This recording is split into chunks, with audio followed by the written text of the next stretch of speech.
Tahukah kamu, setiap perusahaan memiliki cara tersendiri dalam berkomunikasi, terutama antara pemimpin dan karyawan.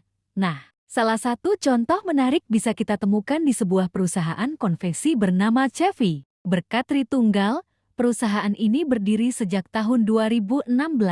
Didirikan oleh Ronald Butar-Butar dan bergerak di bidang konveksi pakaian. Chevy berkat Tritunggal memproduksi berbagai jenis pakaian seperti seragam, kaos, dan baju pesanan sesuai kebutuhan pelanggan. Dalam dunia konveksi, komunikasi menjadi hal penting karena setiap proses produksi membutuhkan ketelitian, kerjasama, dan pemahaman yang sama antara pimpinan dan karyawan. Hasilnya, ternyata ada hal menarik dari cara mereka berinteraksi di tempat kerja. Tahukah kamu, mandor di Chevy berkat Tritunggal sering menggunakan bahasa campuran antara formal dan santai ketika memberikan instruksi kepada karyawan.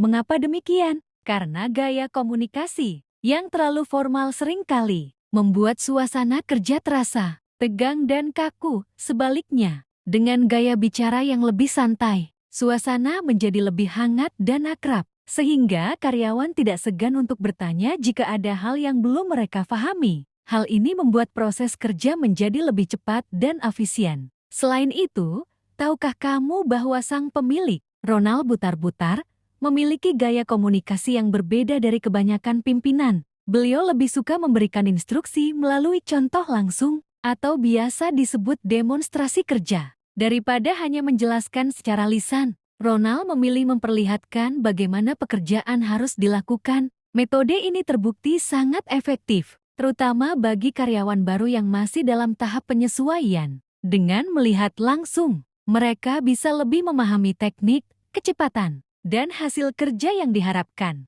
Dari hasil observasi, dapat disimpulkan bahwa gaya komunikasi di Chevy berkat Tritunggal bersifat partisipatif dan kontekstual. Pemimpin dan karyawan berinteraksi secara terbuka, menggunakan bahasa yang mudah dipahami, dan membangun suasana kerja yang penuh kepercayaan. Bahasa santai, contoh visual, serta momen komunikasi yang tepat membuat hubungan kerja semakin solid dan harmonis.